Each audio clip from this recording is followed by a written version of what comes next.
également. Ouais. Et ensuite, il y a eu l'antrisme, le sortisme. Tout ça là, ce sont les nyomborismes, quoi. Parce que pas de faire nyomboré, quoi. Comme il faut être un bon mathématicien. Fabrice, des nyomborismes qui ont payé. Ah oui, le nyomborisme là a payé. Antrisme, sortisme. Antrisme, sortisme. Après, non, ouais, le vieux mob, il est épuisé. Au pouvoir. Et justement, Simon, quand on en revient sur la politique, tantôt on oublierait que la politique est remplie d'enjeux. Certains, quand aujourd'hui on voit un Bougane Gueye Dany peut-être se rapprocher d'un autre leader politique, que ce soit de l'opposition ou du régime au pouvoir, tout de suite il est indexé par les autres partis. Alors que la politique aujourd'hui, on nous montre qu'elle est remplie justement d'enjeux. Parce que c'est des situations et des intérêts. C'est de telles situations recommandent une telle posture. Oui. C'est ça. Ou telle autre posture. C'est juste ça. C'est juste ça. Aujourd'hui, le contexte de Wade n'est plus le contexte que nous vivons. Wade pouvait se le permettre parce qu'il était peut-être l'un des seuls capables à l'époque peut-être de faire bouger le Parti socialiste. C'est vrai qu'il y avait les Abdoulaye Bathily, il y avait les Amath Dansokho et autres. Et ce sont d'ailleurs, pour l'histoire, ces leaders qui sont allés en France chercher Abdoulaye Wade. Il faut revenir. Ils lui ont dit il faut revenir parce que Fillon là. Abdoulaye Wade est revenu, il a battu campagne, il a été élu. Et quelle campagne? Et quelle campagne? Marche bleue. Marche bleue. 4 meetings, rien du tout. Juste des cortèges dans les rues et les foules suivaient. Non, c'est que ce que vous voyez, les campagnes que vous voyez là, c'est Wade. Marche bleue. Wade, sous l'impulsion de Idrissa Seck, directeur de campagne. Directeur de campagne. Donc ce contexte de Wade n'est plus le même. Et Asma, vous le faites très bien remarquer, parce qu'aujourd'hui, de nos jours, il y a beaucoup de leaders politiques. Finalement, on ne sait plus qui est qui et qui est favorable à quel autre camp.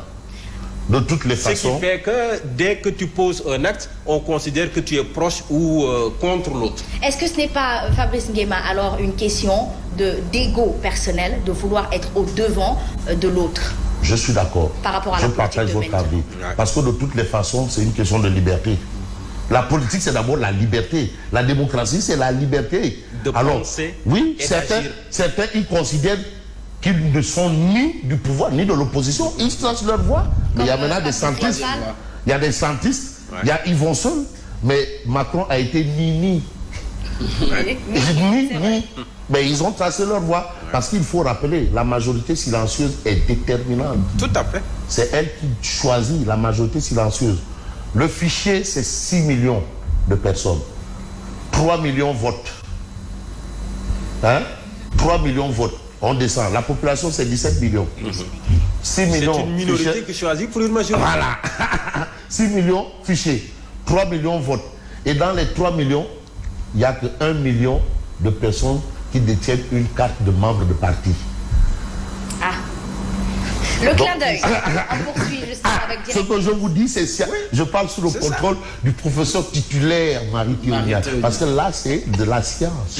Et c'est une minorité qui choisit pour une majorité. Une majorité. Bon, voilà. Et vous avez le gouvernement d'attaque ou de reculade. C'est le titre de Direct News ce matin. Est-ce que c'est un gouvernement d'attaque ou de reculade?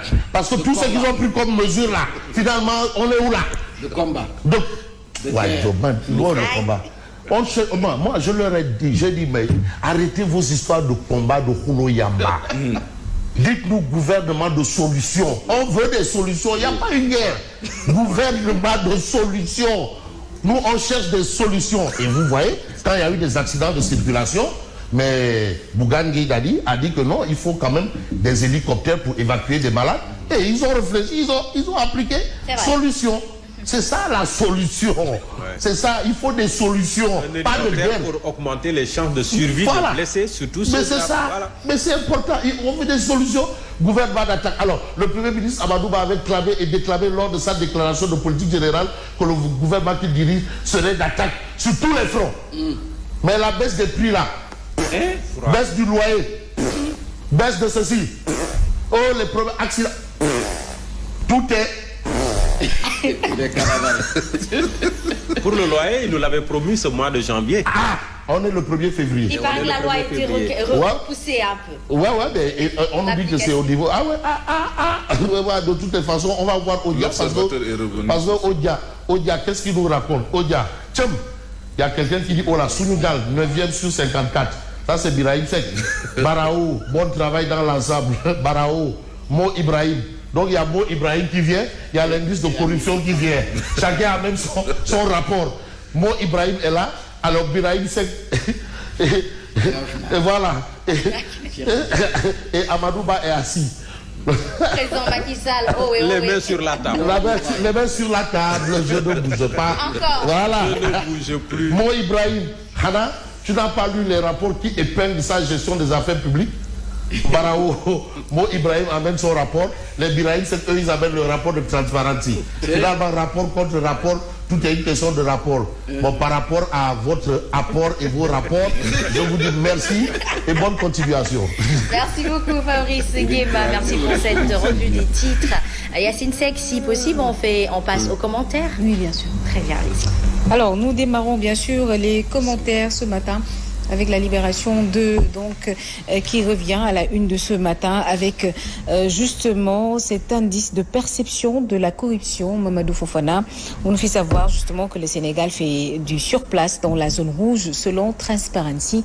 Qu'est-ce qui est le véritable problème dans cette histoire? Oui, d'abord, je crois que Transparency International fait une piqûre de rappel en nous faisant comprendre que l'année dernière, à pareil moment, le Sénégal avait obtenu la même note. Cela veut dire quoi? Cela veut dire tout simplement que le Sénégal aujourd'hui est en train de faire du surplace.